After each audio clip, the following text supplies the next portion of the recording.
कृष्णा कुमार आप सब लोगों का बहुत बहुत स्वागत करता हूँ। धन्यवाद देते हैं परमेश्वर का कि आप सब लोग परमेश्वर के प्रति विश्वास योग्यता में बढ़ते जा रहे हैं, निरंतर प्रभु के साथ चल रहे हैं। हम परमेश्वर का बहुत बहुत धन्यवाद देते हैं। मैं प्रार्थना करता हूँ कि आप सब लोग प्रभु के साथ जुड़े रहें, बने रहें और प्रभु में बढ़ते जाएं। प्रियो, ये हमारे लिए बड़े ही आनंद और खुशी की बात है कि जब हम सब मिल करके जो है परमेश्वर के वचन का अध्ययन करते हैं और उसकी संगति में बढ़ रहे हैं। परमेश्वर ने हम सब लोगों को बड़ा ही सुंदर और ये एक अनूठा अवसर हमें प्रदान किया है जब हम परमेश्वर की संगति करें, परमेश्वर की आराधना करें, एक साथ मिलकर प्रभु में बढ़ें, क्योंकि उसने हमें पापों के दलदल से निकाला है, अपराध की दुनिया से निकाला है, उस नाशवान स्थिति से निकाला है और ये सुखदायी अवसर प्रदान किया है प्रियो कि जब हम प्रभु के साथ चले और बढ़े। तो हमारे लिए इन दिनों में भी ये बड़ा अच्छा अवसर रहा है कि जब हम सब लोग YouTube के माध्यम से आपस में एक दूसरे के साथ वचन को बांट पाए हैं, सीख पाए हैं, चल पाए हैं। आइए हम प्रार्थना करें आज की सभा के लिए और आज के वचन के लिए भी।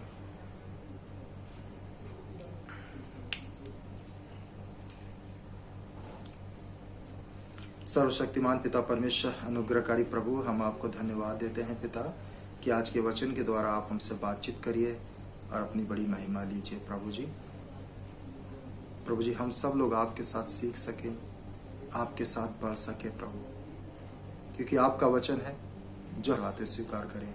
प्रभु यीशु मसीह के नाम में आमीन। मैं आशा करता हूं कि आप लोगों ने निकाल लिया है मत्ती रचित सुसमाचार, उसका 5वां अध्याय 10 से लेकर के 16 वचन तक। मैं आपके लिए पढ़ देता हूं, फिर हम शुरुआत करते हैं। धन्य है वे जो धर्म के कारण सताए जाते हैं, क्योंकि स्वर्ग का राज उन्हीं का है।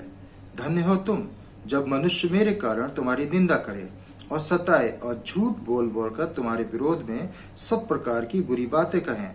तब आनंदित और मगन होना, क्योंकि तुम्हारे लिए स्वर्ग में बड़ा प्रतिफल है। इसलिए कि उन्होंने उन भविष्यवक्ताओं को जो तुमसे पहले थे इसी रीत से सताया था। तुम पृथ्वी के नमक हो, परंतु यदि नमक का स्वाद बिगड़ जाए तो वो फिर किस वस्तु से नमकीन किया जाएगा? फिर वो किसी काम का नहीं, केवल इसके कि बाहर फेंका जाए और मनुष्यों के पैरों तले रौंदा जाए। तुम जगत की ज्योति हो। जो नगर पहाड़ पर बसा हुआ है वो छिप नहीं सकता, और लोग दिया जलाकर पैमाने के नीचे नहीं परंतु डीबत पर रखते हैं, तब उससे घर के सब लोगों को प्रकाश पहुंचता है। उसी प्रकार तुम्हारा उजियाला मनुष्यों के सामने चमके, कि वे तुम्हारे भले कामों को देखकर तुम्हारे पिता की जो स्वर्ग में है बढ़ाई करें। परमेश्वर अपने इस वचन पे आशीष दे जो भी हमने पढ़ा है।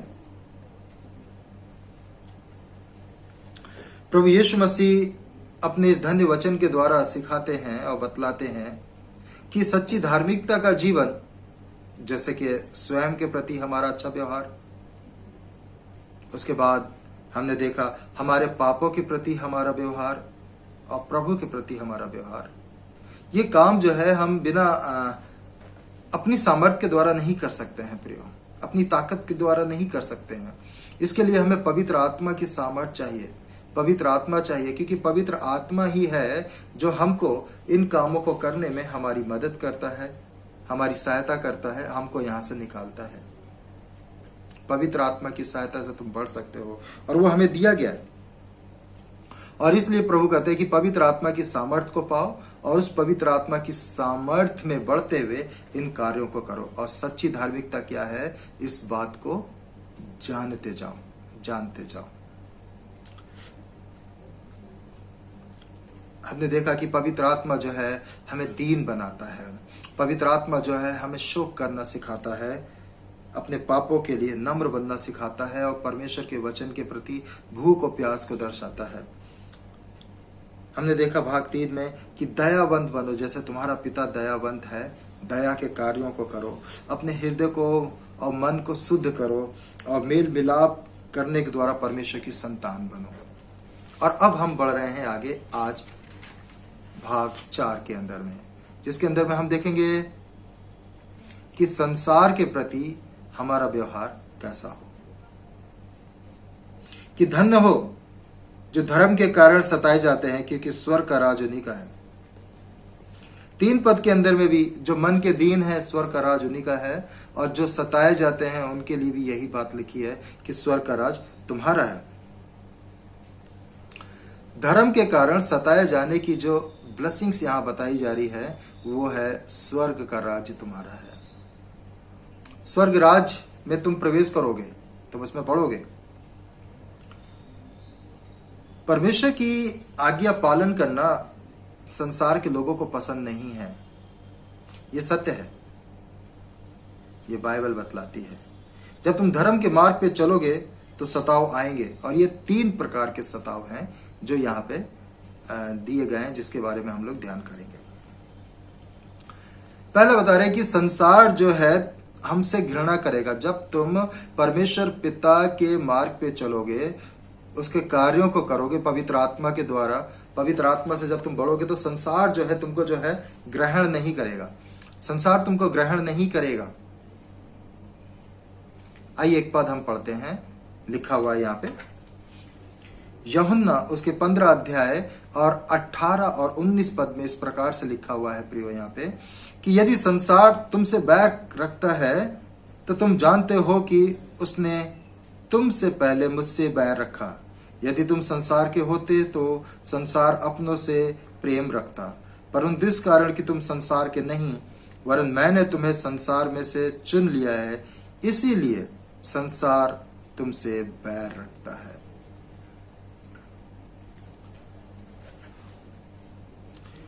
संसार हमसे घृणा करता है, लेकिन उसने हमसे पहले स्वयं प्रभु यीशु मसीह से भी घृणा करी, नफरत की है। प्रभु यीशु मसीह यहाँ पे इस वचन के द्वारा बताना चाह रहे हैं। संसारिक लोग उनसे प्रेम करते हैं जो सांसारिक कार्य करते हैं और सांसारिक तरीके से जीवन बिताते हैं, परंतु तुम तो अपने स्वर्गीय पिता की इच्छा पे चलते हो, और जब तुम अपने स्वर्गीय पिता की इच्छा पे चलते तो संसार तुमको कैसे पसंद करेगा, कैसे तुमको अपनाएगा? वो तो तुमसे नफरत करेगा, तुमसे घृणा करेगा ही करेगा,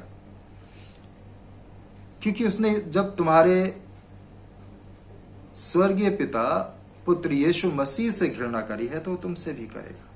इसलिए इस बात से परेशान मत हो, क्योंकि तुमसे पहले उसने प्रभु से भी करी है, लेकिन तुम्हें चलना जो है परमेश्वर की ही इच्छा पर है, प्रभु की ही इच्छा पर चलना है। दूसरी बात बताते हैं कि संसार जो है धर्मी लोगों का विरोध करता है। कई संसारिक लोगों को आदरणीय और सम्मानीय और उच्च विचारों पर बैठा देते हैं, सम्मान दे देते हैं। जिन लोगों को सम्मान दिया जाता है ये ऊंचे पे तो बन जाते हैं, लेकिन इनका व्यवहार संसारिक होता है, इनका आचरण संसारिक होता है, और ये मनुष्य को खुश करने का कार्य करते हैं। जैसे संसार जीवन बिताता है वैसे ही ये भी जीवन बिताते हैं,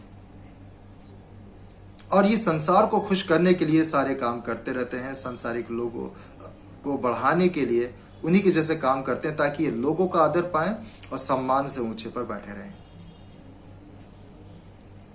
लेकिन जब कोई आत्मिक व्यक्ति कार्य करता है, जब कोई आत्मा से कार्य करते हुए आगे बढ़ता है, तो ये लोग उसको पसंद नहीं करते, क्योंकि इनको लगता है अरे ये तो बहुत अच्छे से काम कर रहा है, ये तो ईश्वर का जन है, और अगर ये ईश्वर का जन आगे बढ़ जाएगा तो हमें कौन पूछेगा, हमारी बात तो नहीं चलेगी, हमें तो पसंद नहीं किया जाएगा। इस बात को लेकर के ये लोग जो हैं, जो आत्मिकता में चलते हैं, जो परमेश्वर के वास्तविकता में आत्मिक कार्य कर रहे हैं, उन लोगों को देख करके उनसे जो है विरोध करने लगते हैं, उनके बारे में झूठी झूठी बातें बोलने लगते हैं, अफवाहें फैलाने लगते हैं, क्योंकि इनको डर होता है कि हम समाज की नजरों से हट जाएंगे, हम संसार के जो सम्मान है, जो आदर है, उससे हट जाएंगे। और ये अपने आप में उनका विरोध करते हैं, साथ ही साथ संसारिक लोगों को भी उनके खिलाफ भड़का देते हैं, उनसे विरोध करवाते हैं उन लोगों का, क्योंकि वो सच में आत्मिक जीवन बिता रहे हैं। और इसलिए जो लोग परमेश्वर के वचन के अनुसार चलते हैं, जो लोग परमेश्वर के वचन के साथ चलते हैं, उन लोगों को उन लोगों का विरोध किया जाता है, विरोध किया जाता है।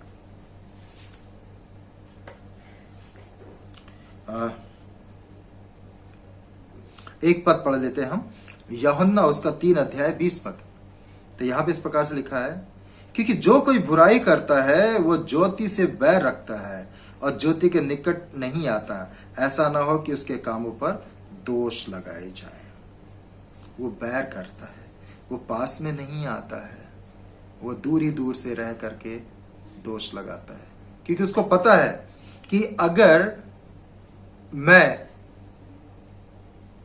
इन लोगों का विरोध नहीं करूंगा तो जो मैं काम करता हूं वो लोगों के सामने ओपन हो जाएंगे, खुल जाएंगे, और मेरा समाज से और जो संसार में मुझे इज्जत मिलती है वो मिट्टी में मिल जाएगी, मैं कहीं का नहीं रहूंगा। इसलिए अपने आप को बचाने के लिए ये धर्मी लोगों का विरोध करते हैं, ये पवित्र लोगों का विरोध करते हैं और उनके खिलाफ लोगों को भड़का देते हैं कि वो भी विरोध करें, ताकि ये उस जगह पर बैठे रहें, क्योंकि ये मनुष्य को खुश करने के लिए कार्य करते हैं। यही कारण है कि संसार में लोगों का विरोध होता है। तीसरी बात बताते हैं कि जब तुम आत्मिक कार्य करोगे तो संसार तुमसे घृणा करेगा, घृणा करेगा। लूका और उसका 6 अध्याय 26 पद में लिखा हुआ है कि हाय तुम पर जब सब मनुष्य तुम्हें भला कहें, क्योंकि उनके बाप दादा झूठे भविष्यवक्ताओं के साथ भी ऐसा ही किया करते थे। संसारिक लोग ज्योति से घृणा करते हैं, पवित्र लोगों से घृणा करते हैं। जो बुराई करता है वो ज्योति से बैर रखता है, और बुराई करने वाला ज्योति से घृणा करता है। कारण, क्योंकि उसके कार्य प्रकट हो जाएंगे। परमेश्वर पवित्र है और पवित्र लोग ही उसके पास आते हैं। जो लोग गलत हैं वो परमेश्वर के पास नहीं आते हैं, वो संसार के साथ मिलकर कार्य करते हैं। लेकिन जो लोग पवित्र हैं वो परमेश्वर के पास आते हैं और परमेश्वर से आशीष पाते हैं। दूसरा तिमोथियुस उसका 3 अध्याय 12वां पद, वहां पे इस प्रकार से लिखा हुआ है, पर जितने मसीह यीशु में भक्ति का जीवन व्यतीत करते हैं वे सब सताए जाएंगे। तो अगर हम परमेश्वर के साथ चलते हैं, प्रभु यीशु मसीह के साथ भक्ति का जीवन व्यतीत करते हैं, तो हम सताए जाएंगे, क्योंकि संसार सांसारिक जीवन जीता है और हम मसीह यीशु के साथ आत्मिक जीवन जीते हैं। और जब हम मसीह यीशु के साथ आत्मिक जीवन जीते हैं तो हम सताए जाएंगे, और उसके लिए तैयार रहना है। लेकिन सवाल यह आता है कि जब हम सताए जाते हैं तो हम व्यवहार कैसा करें, हम कैसा व्यवहार करें लोगों के मध्य में, लोगों के बीच में। प्रभु यीशु मसीह ने संसार के साथ कैसा व्यवहार किया, आइए देखिए। तीसरी बात इसमें, जब प्रभु यीशु मसीह आए तो उनके बारे में यूहन्ना 3:16 लिखा हुआ है, हम सबको याद है। आज हम पढ़ेंगे यूहन्ना 3:17। क्या लिखा हुआ है वहां पे? परमेश्वर ने अपने पुत्र को जगत में इसलिए नहीं भेजा कि जगत पर दंड की आज्ञा दे, परंतु इसलिए कि जगत उसके द्वारा उद्धार पाए, जगत उसके द्वारा उद्धार पाए। वो दोष लगाने नहीं आया था, बल्कि जगत का उद्धार करने का कारण था, कि लोग उद्धार प्राप्त करें। वो बचाने के लिए आया था। अब प्रश्न यह है कि तुम संसार के साथ कैसा व्यवहार करोगे। संसार तो है पाप में, अपराध में, दोष लगाता है, गलत काम करता है, धर्मी लोगों का अपमान करता है, सांसारिक लोगों को सम्मान देता है। जो संसार के अनुसार जीवन जीते हैं उनको वो ऊंचे पे उठाता है, जो परमेश्वर के अनुसार जीवन जीते हैं उनको वो नीचे करता है, उनको सताता है, जेल में बंद करता है, मारता है, पीटता है, दर्द और पीड़ाओं को कर देता है। अब आप क्या करेंगे?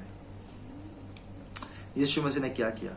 यीशु मसीह किसी की गलतियों को देख के उसके ऊपर दोष लगाने नहीं आया, बल्कि प्रभु यीशु मसीह उनकी गलतियों को बताने आया कि ये गलत है और परमेश्वर नहीं चाहता है। परमेश्वर चाहता है कि तुम इस अपराध भरे जीवन से बाहर निकलो। परमेश्वर चाहता है कि तुम मुक्ति का जीवन जियो, तुम शांति का जीवन जियो, और वो मुक्ति और वो शांति स्वयं परमेश्वर ही प्रदान करेगा और कोई नहीं करेगा, कोई नहीं करेगा। खुशी की बात यह है प्रियो कि परमेश्वर हम लोगों को बचाने के लिए आया है। वह हमारे ऊपर दोष लगाने नहीं आया है।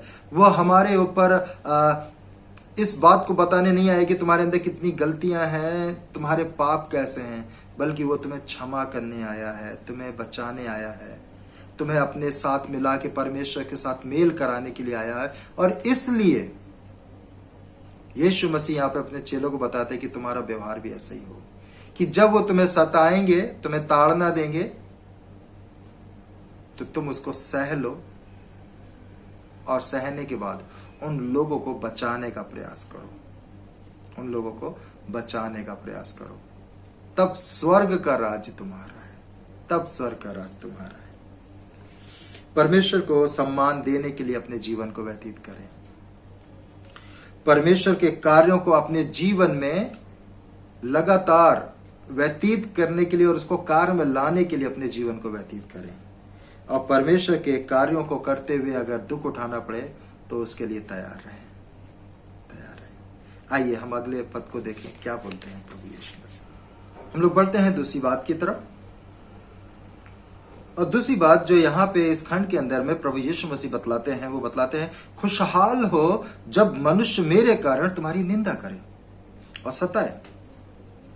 प्रभु यीशु मसीह ने 8 आशीर्वाद वचन कहने के बाद अपने चेलों की तरफ मुड़ के कहा कि धन्य हो तुम जब लोग मेरे कारण तुम्हारी निंदा करें और तुम्हारी ताड़ना करें और झूठ बोल बोलकर तुम्हारे विरोध में कई बातें करें। धन्य हो तुम, खुशहाल हो जब मनुष्य मेरे कारण तुम्हारी निंदा करे, सताए। अगर एक मसीही व्यक्ति की निंदा उसके गलत कामों के द्वारा की जाती है तो यह उसके लिए शर्मिंदगी की बात है। लेकिन यद्यपि एक मसीही व्यक्ति मसीही कार्य करने के द्वारा ताड़ना सहता है या दुख उठाता है तो वो उसके लिए आनंद की बात है प्रियो, वो उसके लिए खुश होने की बात है। प्रश्न यह है कि अगर कोई व्यक्ति हमारी निंदा करे या हमारी बुराई करे, हमें सताए, तो हम क्या करते हैं? हम क्या करते हैं जब कोई व्यक्ति हमारी निंदा या करता है और सताता है? तो 3 बातें रहती हैं। पहली बात कि हम कई बार उस व्यक्ति का विरोध करते हैं। दूसरी बात, हम नाराज हो जाते हैं। और तीसरी बात, हम उससे बदला लेने की तलाश में होने लगते हैं।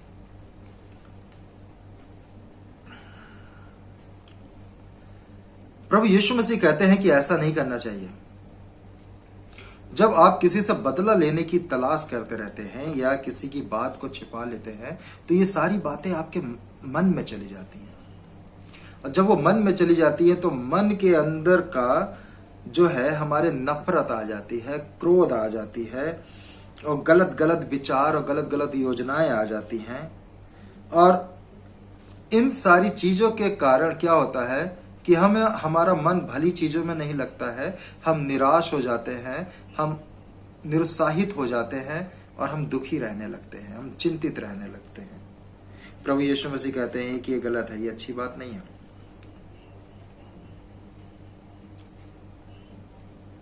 जब कोई तुम्हारी निंदा करे या सताए तो उन बातों को वहीं पे उन्हें क्षमा करके निकल जाना चाहिए, उनको अपने मन में नहीं रखना चाहिए, नहीं रखना चाहिए।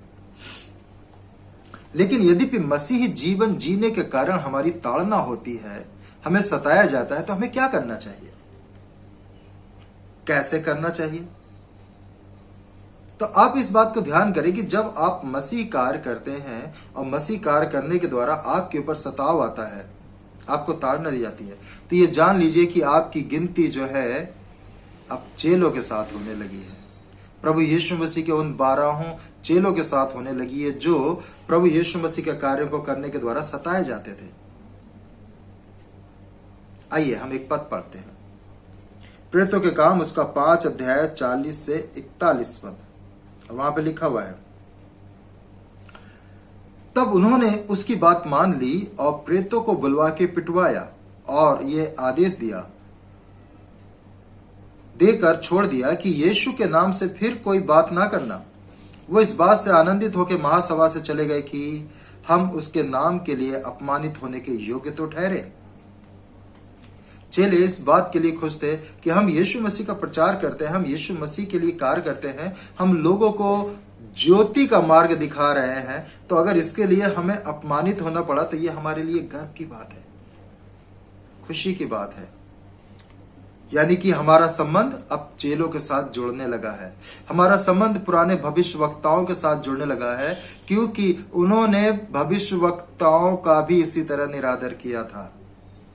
अगर वो आपका करते हैं तो उसके बाद में वो बतलाते हैं फिलिपियों की किताब के अंदर में, उसका 3 अध्याय 10 पद के अंदर में, और वहां पे बोलते हैं, लिखा हुआ है, संत पौलुस कहते हैं, मैं आपके लिए पढ़ना चाहूंगा,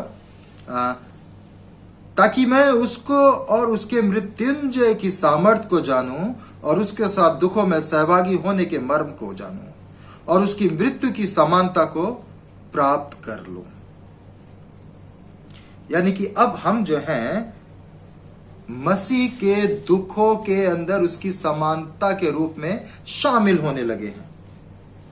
अब हम मसीह की समानता के समान को प्राप्त करने लगे हैं। जैसे मसीह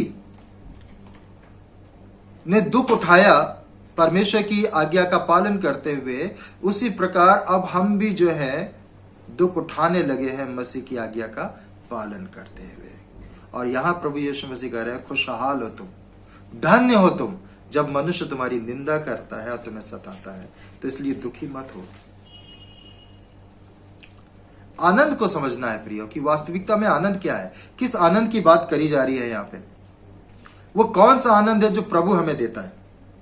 आइए हम जाना है, क्योंकि आनंद जो है, आनंद शब्द जो मनुष्य के अंदर की खुशी है, ये सांसारिक नहीं है और ये संसार में प्राप्त नहीं की जाती है। ये पवित्र आत्मा का फल है, और पवित्र आत्मा का फल आनंद पवित्र आत्मा के द्वारा ही मिलता है। कि यद्यपि आप पवित्र आत्मा से भरे हुए हैं, तब आप सताओं में भी आनंदित रहेंगे और बढ़ते जाएंगे और खुशहाल रहेंगे, खुशहाल रहेंगे। और ये मसीह की आत्मा के द्वारा मिलता है, ये मसीह के द्वारा मिलता है आनंद। और जब आनंद हमें पवित्र आत्मा की सामर्थ्य के द्वारा दिया जाता है, तो हमारी जांच होती है। और ये जांच इसलिए होती है कि परमेश्वर कई बार हमारे ऊपर सताव आने देता है और वो देखता है कि हम कितना पवित्र आत्मा की सामर्थ्य से भरे हुए हैं। क्योंकि अगर हम नहीं भरे हैं तो हम वहां पे फेल हो जाएंगे, लेकिन अगर भरे हुए हैं तो हम उसमें आनंदित होकर के बाहर निकल आएंगे। पहला पतरस 1 अध्याय 6 और 7 पद, तुम्हारा विश्वास मसीह के प्रकट होने पर प्रशंसा और महिमा और आदर का कारण ठहरे। प्रियो, यद्यपि हम क्रोध करते हैं और निराशा से भरे प्रत्युत्तर को देते हैं, तो हमें मालूम हो कि हमारे अंदर पवित्र आत्मा नहीं है। उदाहरण बताना चाहूंगा कि जिस तरह संतरे को और अगर अंगूर को निचोड़ा जाए तो वो अपना मीठा रस प्रदान करते हैं, उसी प्रकार जब एक विश्वासी को निचोड़ा जाए तो उसके अंदर से मीठा रस प्राप्त हो, मीठा रस निकले। और ये प्रताड़ना जो है हमारा निचोड़ना है, ये सताव जो है हमारा निचोड़ना है। और ये इसलिए है कि हम मीठे रस को लोगों को दे सके, प्रवाहित कर सके। अगर हम पवित्र आत्मा से भरे हुए हैं तो हम मीठा रस प्रभावित करेंगे, लेकिन अगर हम पवित्र आत्मा से भरे हुए नहीं हैं, वचन से भरे हुए नहीं हैं, वचन की सामर्थ्य से भरे हुए नहीं हैं, तो हम प्रताड़ना के समय, ताड़ना के समय कड़वे रस को जो है प्रवाहित करेंगे, जो कि अच्छा नहीं है। रोमियो 8 अध्याय 8 पद में लिखा है, आनंद क्यों? और जो शरीर की दशा में है वे परमेश्वर को प्रसन्न नहीं कर सकते। आनंद जो है पवित्र आत्मा का फल है, और पवित्र आत्मा की सामर्थ्य के द्वारा हम परमेश्वर को प्रसन्न करते हैं।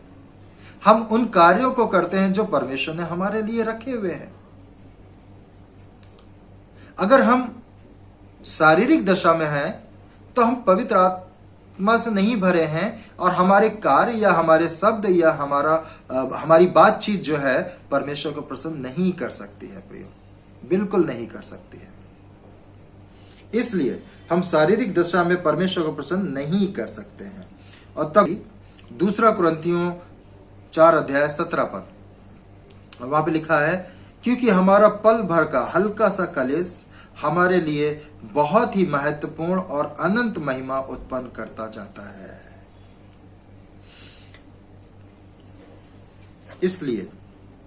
इसलिए जब मनुष्य हमें सताए, झूठ बोले, हमारी निंदा करे और हमें विभिन्न प्रकार की ताड़नाएं दे, तो इसलिए तुम परेशान मत होना, क्योंकि ये हमारा कलेश थोड़े समय का है और ये थोड़ा समय यूं ही निकल जाएगा, क्योंकि ये पल भर का है कलेश हमारा। प्रभु की अनंत महिमा में जाने के लिए, प्रभु के साथ अनंत जीवन में पहुंचने के लिए ये कलेश थोड़े समय का है। संत पौलुस कहते हैं कुछ समय का है, इसलिए तुम इससे मत डरो। प्रभु अपनी महिमा तुम्हारे साथ बांटना चाहता है। प्रभु चाहता है कि तुम उसकी महिमा में आ जाओ, उसके साथ रहो, उसके साथ बैठो, उसकी आराधना करो, वो तुम्हें देखे, तुम उससे देखो। और इसलिए इस पल भर के कलेश को सह लो और पवित्र आत्मा की सामर्थ जो प्रभु यीशु मसीह के द्वारा हमें मिली है, मसीहा के द्वारा मिली है, उसका इस्तेमाल करो और आनंदित रहो, क्योंकि ये आनंद तुम्हारा अनंत जीवन में लेकर के जाएगा, अनंत जीवन में लेके जाएगा। और इसलिए प्रभु यीशु मसीह यहां पे कहते हैं कि तब आनंदित और मगन होना, क्योंकि तुम्हारे लिए स्वर्ग में बड़ा प्रतिफल है। इसलिए कि उन्होंने भविष्यवक्ताओं को जो तुमसे पहले थे सताया था। अब तुम डरो मत, तुम्हें अनंत महिमा में प्रभु लेके जा रहा है। जैसे भविष्यवक्ता प्रभु की अनंत महिमा में पहुंचे हैं, जैसे चेले प्रभु के अनंत महिमा में पहुंचे, वैसे तुम भी प्रभु की अनंत महिमा में पहुंचोगे। थोड़ा समय है, पल भर का समय, इसलिए आनंदित रहो, इसलिए आनंदित रहो। यह आनंद को समझना बहुत जरूरी है। ये पवित्र आत्मा का फल है। ये सताव हमें निचोड़ के हमारे मीठे जूस को निकालना चाहते हैं, इसलिए कड़वा रस मत निकालो और प्रभु की अनंत महिमा में पहुंचो। तीसरी बात, संसार में नमक और ज्योति की तरह व्यवहार करो। संसार में नमक के गुणों को प्रकट करो। नमक खराब होने से बचाता है और सुरक्षित रखता है। साथ ही साथ नमक जो है नमकीन करता है और परिवर्तन करता है। नमक खराब होने से बचाता है, हम देखिए, सुरक्षित रखता है। पुराने समय के अंदर में फ्रिज या रेफ्रिजरेटर नहीं हुआ करते थे, और उस समय के अंतराल में जो लोग थे नमक लगा के खाद्य पदार्थों को रख दिया करते थे, जिससे वो सुरक्षित रहते थे। अब वो बता रहे हैं कि जो संसार है, संसार के अंदर के जो लोग हैं बुराइयों के अंदर में पड़े हुए हैं, बुराइयों के अंदर में जी रहे हैं। अब ऐसे लोगों को बचाने के लिए तुम जो है नमक की तरह कार्य करो कि तुम उनको बचा सको, तुम उनको संभाल सको। प्रभु बोल रहे हैं।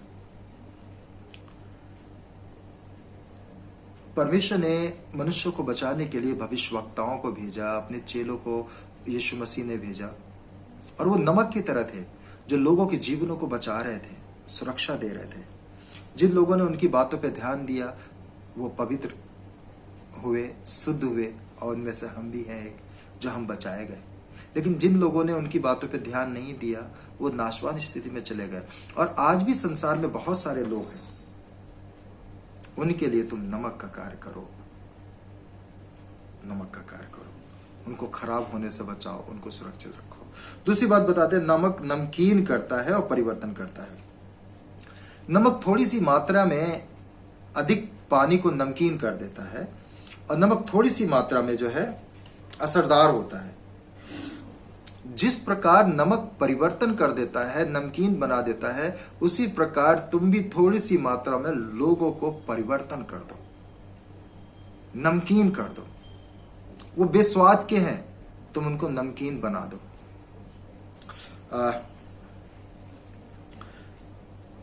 प्रश्न ये है कि क्या हम नमक की तरह कार्य कर रहे हैं? और अगर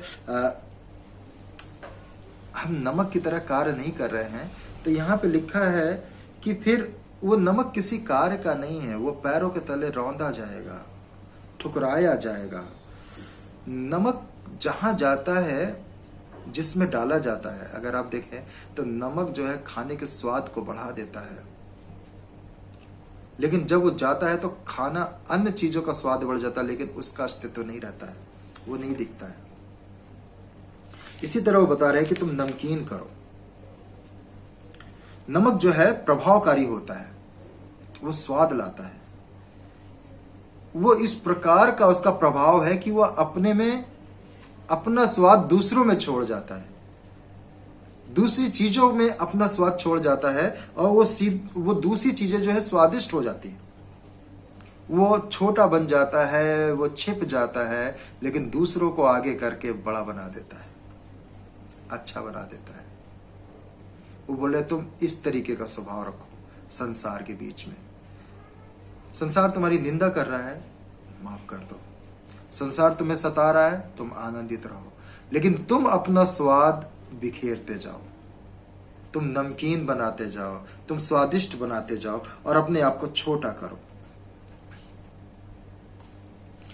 प्रभावकारी और स्वाद बिखेरने वाले वो मसीह हैं जो पवित्र आत्मा की अगुवाई में चलते हैं, मसीह के वचन की अगुवाई में चलते हैं, जिसके द्वारा वो अपने स्वाद को बिखेरते जाते हैं, बनाते जाते हैं।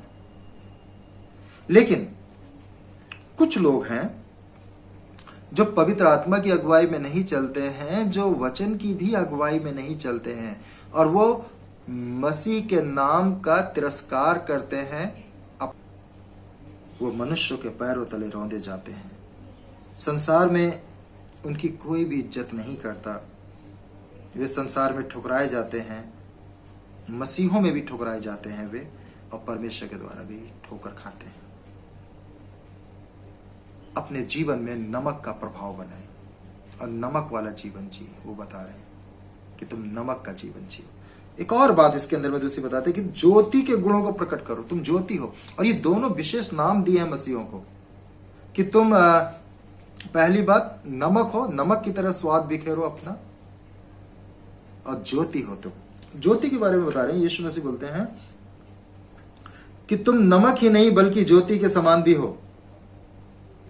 हमारे अंदर रहने वाला पवित्र आत्मा प्रकाशमान है, और वो तुम्हें प्रकाशित करेगा, तुम्हारे चेहरे पे एक नूर चमकाएगा। वो प्रकाशमान होंगे लोग तुम्हारे द्वारा। कैसे? लिखा है कि ज्योति जो है जहां पे भी जाती है रोशनी कर देती है, अंधकार भाग जाता है। तो ज्योति छिप नहीं सकती, और ज्योति प्रकाशित करती है।